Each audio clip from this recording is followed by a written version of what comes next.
అందరికీ ప్రత్యేకమైన వందనాలండి. ప్రవీణ్ అన్న చనిపోయి దాదాపు చాలా డేస్ అవుతుంది.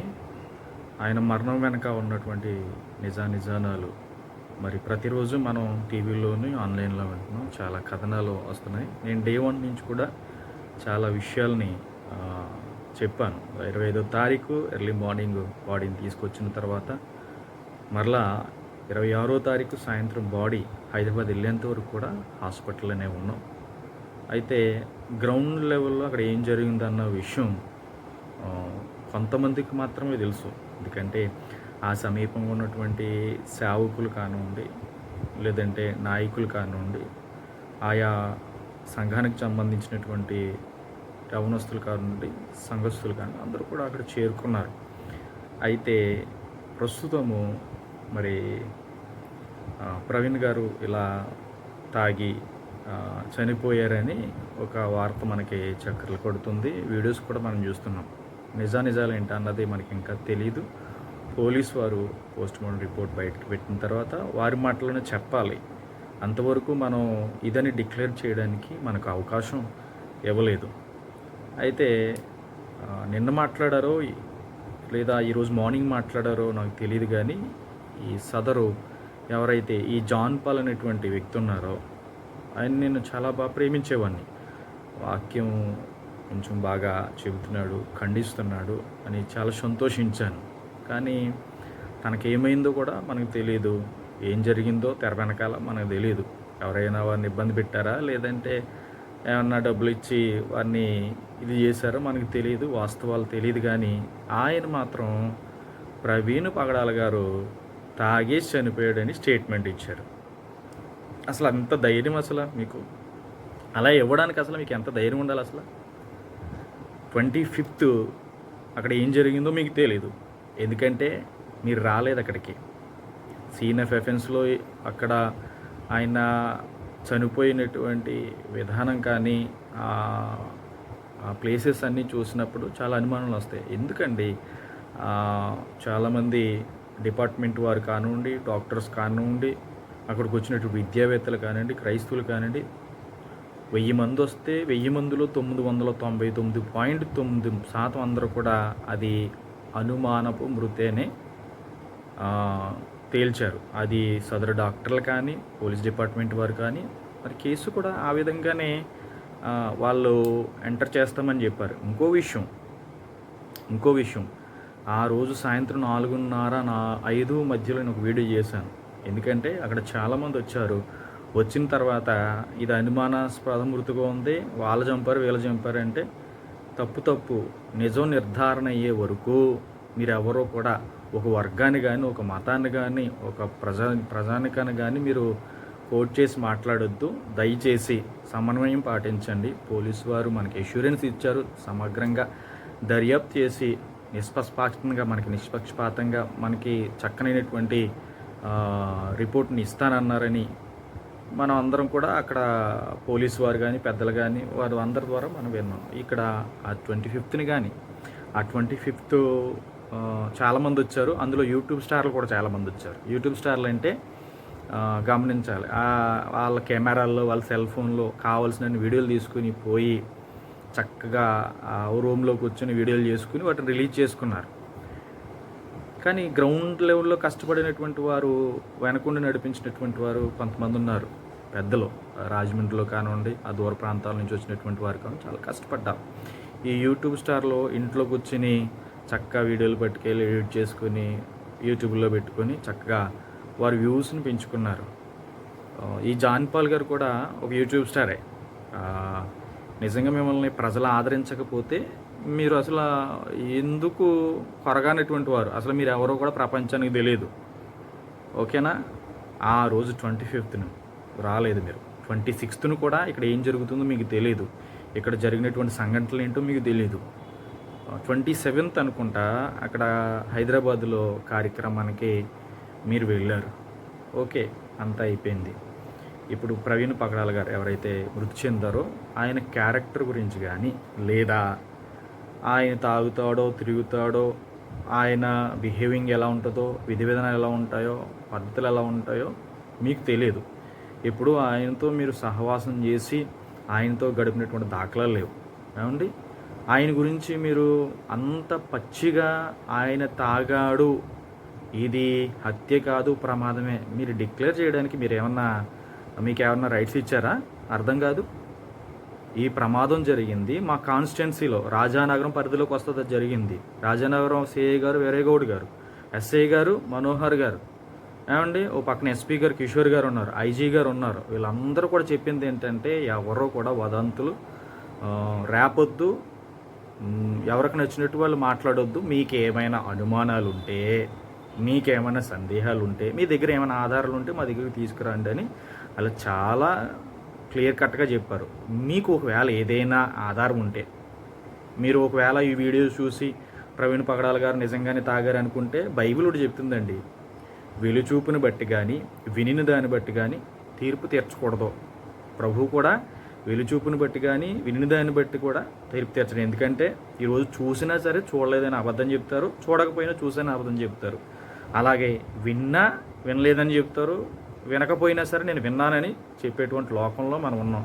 కనుక బైబిల్ ప్రకారంగా చూసినా సరే నీ సహోదరునికి తీర్పు తీర్చొద్దు అన్నారు. మీరేమైనా పోనీ పిఎం జరిగిన అంటే పోస్ట్ మార్టం జరిగినప్పుడు డాక్టర్లతో పాటు మురుండి, డాక్టర్లు మీకు ఏమైనా ఈయన తాగే చచ్చిపోయాడేమని మీకు ఏం చెప్పారా? ఎందుకు మీరు అలా మాట్లాడుతున్నారు? ఇప్పుడు పోలీసు వారు ఉన్నారు, ఒక వ్యవస్థ ఉంది, దీని వెనకాల నిజాలు మరి బయటికి తీసుకొచ్చేటువంటి ఒక సందర్భం ఒకటి ఉంటుంది. అప్పటి వరకు మీరు ఎందుకు ఆగట్లేదు? బయట చాలామంది చాలా రకాలుగా వీడియోస్ అని లేకపోతే ఇంకోటని ఏదో చేస్తున్నారు. వాళ్ళకి తెలిసి చేస్తున్నారో తెలియ చేస్తున్నారో కావాలని చేస్తున్నారో అని అంత వదిలేండి. మీరెందుకు ప్రవీణ్ పగడాల గారు తాగుతారని డిక్లేర్ చేశారు? చాలా తప్పుడు విషయం కదా. మీరు ఎందుకు అంత అలాగా ఆయన్ని చనిపోయిన తర్వాత ఆయన గురించి మీరు మాట్లాడి ఆయన యొక్క వ్యక్తిగతమైనటువంటి జీవితాన్ని మీరు ఎందుకు దెబ్బతీయడానికి చూస్తున్నారు? ఏమండి, మీరు ఏమైనా పెద్ద కోర్టుగాలు అనుకుంటున్నారా? రాజమండ్రిలో ప్రతాప్ సిన్హా గారు ఉన్నారు, రాష్ట్రానికి పాస్ట్ ప్రెసిడెంట్గా. ఏమండి, ఆయనతో పాటు చాలామంది, జొహానీ గారు ఉన్నారు, టాటా విక్టర్ గారు ఉన్నారు, దానియల్ పౌల్ గారు ఉన్నారు, మోజేష్ బాబు గారు ఉన్నారు. ఏమండి, ఇలాంటి పెద్ద పెద్దలు, పీటర్ పుట్టా ఉన్నారు, ఇంకా మృత్యుంజయ్ గారు ఉన్నారు, విజయప్రసాద్ రెడ్డి గారు ఉన్నారు, ఆయన మనకి జేమ్స్ గారు ఉన్నారు, ఇంకా కొంతమంది పెద్ద పెద్ద నాయకులు కూడా ఉన్నారు, పార్థసారథి గారు ఉన్నారు.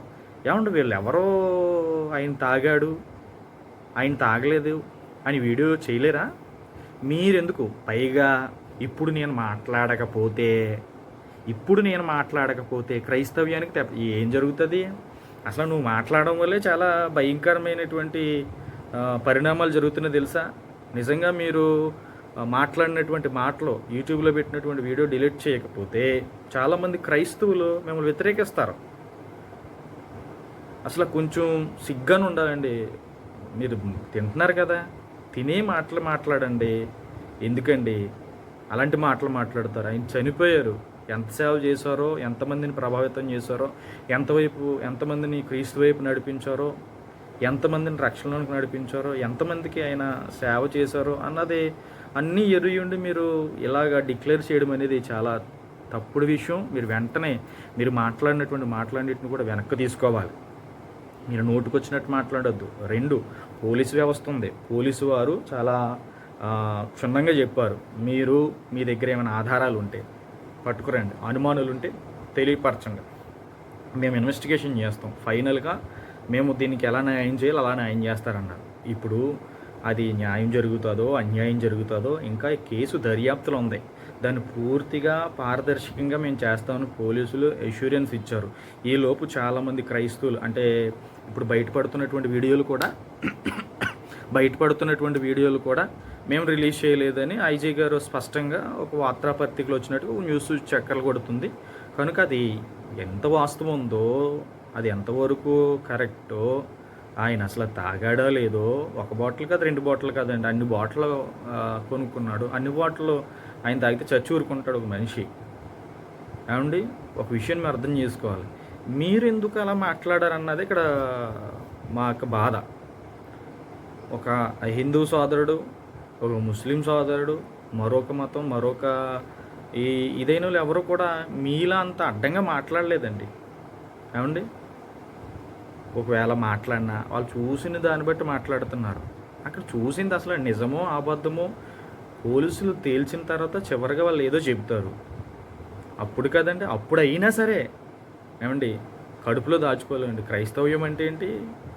క్రైస్తవ్యం ఏంటంటే ఒకవేళ మీకు ఏదైనా నీ సహోదరుడు తప్పు చేస్తే నువ్వు సీక్రెట్గా వెళ్ళి ఒంటరిగా ఉన్నప్పుడు గద్దించమన్నాడు. మాట వినకపోతే సంఘం ఎదురు గద్దించమన్నాడు. ఏమండి మీరు ఎందుకు అలాగ అసలు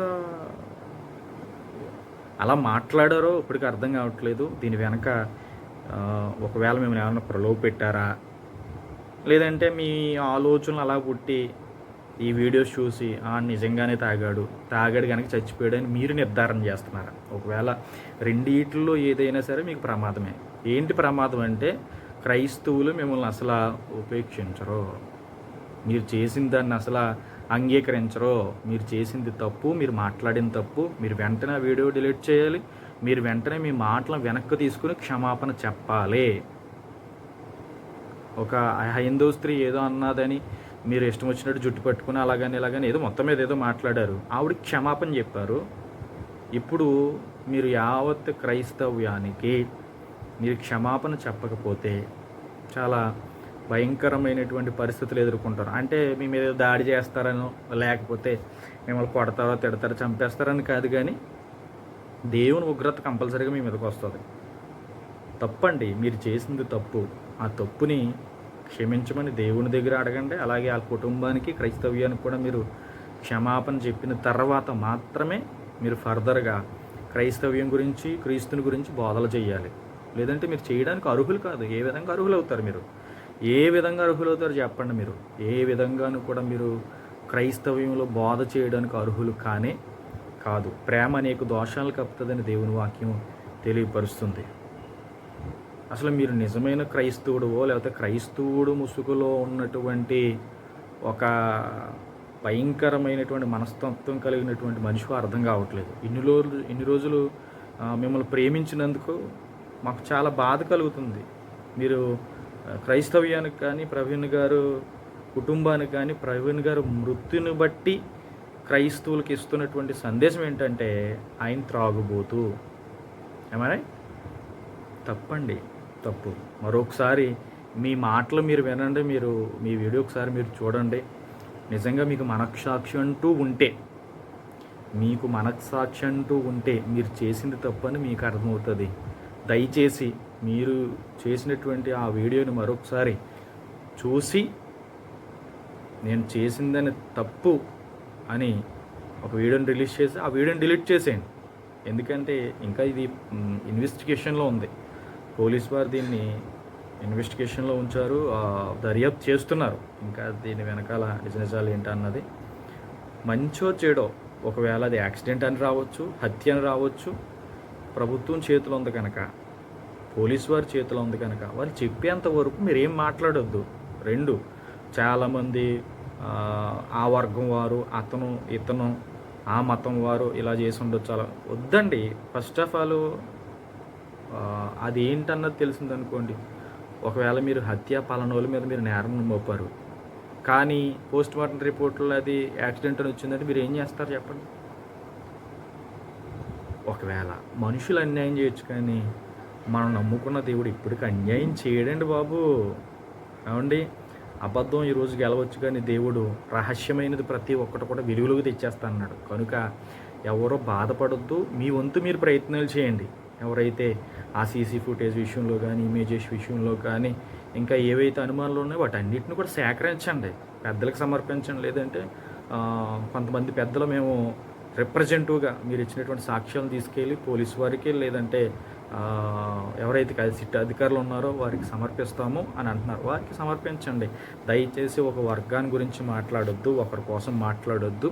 ఇది ఇన్వెస్టిగేషన్లో ఉన్నది, ప్రాబ్లమ్స్ ఎదుర్కొంటారో కనుక మనం న్యాయంగా పోరాడదాం, న్యాయంగానే మాట్లాడదాం, న్యాయంగానే ఉందాం. దయచేసి మరొకసారి జాన్ పాల్ అనేటువంటి బ్రదర్కి ఈ వీడియో ముఖంగా, ఈ ఎలక్ట్రానిక్ మీడియా ముఖంగా ఒక విషయాన్ని మీకు తెలియపరుస్తున్నాను. మరలా చెప్తున్నాను, ప్రేమతో చెప్తున్నాను. దయచేసి మీరు మాట్లాడినటువంటి మాటలను వెనక్కు తీసుకుని వెంటనే ఆ వీడియోని డిలీట్ చేసి మరొక వీడియో చేసి క్షమాపణ కోరండి. లేదంటే క్రైస్తవ్యం అసలు క్షమించుతో వీడిని అనుసరిస్తున్నటువంటి వారందరూ కూడా ఈ యూట్యూబ్లో ఎవరైతే వీడిని అనుసరిస్తున్నారో వారందరూ కూడా గుర్తుపెట్టుకోండి, ఇలాంటి వారిని అసలు ప్రోత్సహించవద్దు. ఎందుకంటే ఒక వ్యక్తిని గురించి, చనిపోయినటువంటి ఒక వ్యక్తిని గురించి ఇలా మాట్లాడడం సమంజసం కాదు. ఆయన క్రియలైన ముగించుకుని ఈ లోకాన్ని విడిచి వెళ్ళాడు. ఆయన ఒక మంచి సాక్ష్యాన్ని ప్రజల ఎదుట పెట్టి వెళ్ళిపోయాడు. ఆయన సాక్ష్యాన్ని పాడు చేయడానికి ఇలాంటి క్రైస్తవ్య ముసుగులో మీదేదో ఛానల్ ఉంటుంది, గొర్రె చర్మం కప్పుకున్నటువంటి తోడేళ్ళు అన్నట్టు. వాస్తవానికి అది మీకు సరిపోద్ది. క్రైస్తవ్యంలో మీరు ఉన్నారు కానీ పేరుకు గొర్రె కానీ గొర్రె చర్మం కప్పుకున్నటువంటి తోడేలు స్వభావం లాంటి వారు. కనుక మీరు మాట్లాడినటువంటి మాటలు ఒకసారి పరిశీలన చేసుకోండి, వాటిని వెనక్కి తీసుకోండి, క్రైస్తవ్యానికి క్షమాపణ చెప్పండి. మరలా అంటున్నారు ఈ సమయంలో నేను మాట్లాడకపోతే ఏమవుతుంది, మీరు మాట్లాడకపోతే ఏదో క్రైస్తవ్యాన్ని అంతటగా మీరు ఏదో ఉద్ధరిస్తున్నట్టు, క్రైస్తవులందరూ కూడా మీ మీద ఆధారపడి తమ విశ్వాసాన్ని కొనసాగిస్తున్నట్టు మాట్లాడుతున్నారు. మీరు దయచేసి యూట్యూబ్ ఫ్రీగా దొరుకుతుంది కదా అని ఏది పడితే 5 నిమిషాలకు ఒకసారి మాట్లాడేస్తున్నారు. ఏమండి 5 నిమిషాలకు ఒకసారి తోచింది మాట్లాడేస్తున్నారు. కొంచెం సమన్వయం పాటించండి, కంగారు పడవద్దు, టెన్షన్ పడవద్దు. జరిగింది జరిగిపోయింది. జరగాల్సిందంతా కూడా దైవం చిత్తంలో ఉన్నది, దైవ చేతుల్లో ఉన్నది. మన ప్రయత్నాలు మనం చేద్దాం. అలా అని మిమ్మల్ని ఊరికే కూర్చోమని చెప్పట్లేదు. చాలామంది ఏసీసీ ఫుటేజ్లు కానీ సంథింగ్ ఎవిడెన్స్ అనుకుంటే కలెక్ట్ చేస్తున్నారు. What is wrong, what is right అని చాలామంది విజ్ఞతతో ఆలోచించి, చెలువుగా ఆలోచించి చాలామంది చక్కగా మరి ఆధారం సేకరిస్తున్నారు. వారికి ప్రత్యేకమైన వందనాలు తెలియపరుస్తున్నాను. అయితే మాకు ఇది తెలుసు, నిజం తెలిసిపోయింది, ఇలాగ మీరు పోస్టులు పెట్టి వీడియోలు పెడితే పోలీసు వారు అసలు మిమ్మల్ని ఉపేక్షించరు. కేసు జరుగుతుంది, మీకు ఏమన్నా ఉంటే చక్కగా పోలీసు వారు అవకాశం ఇచ్చారు, రండి సహకరించండి, పెద్దల్ని కలవండి, వారితో కలిసి వెళ్ళి సార్ మాకు పలానా అనుమానం వచ్చింది, దానికి సంబంధించినటువంటి ఆధారాలు ఇవ్వండి, సమర్పించండి. ఫైనల్గా వాళ్ళు ఏం తేలుస్తారో చూద్దాం.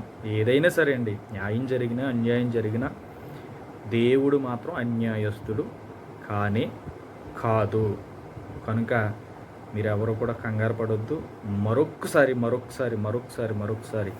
అందరికీ హృదయపూర్వక వందనాలు తెలియపరుస్తూ, జాన్ పాల్ అనేటువంటి ఈ బ్రదర్ విషయంలో ప్రతి ఒక్కరు కూడా స్పందించి ఖండించండి. ఇది తప్పు తప్పు తప్పు బ్రదర్.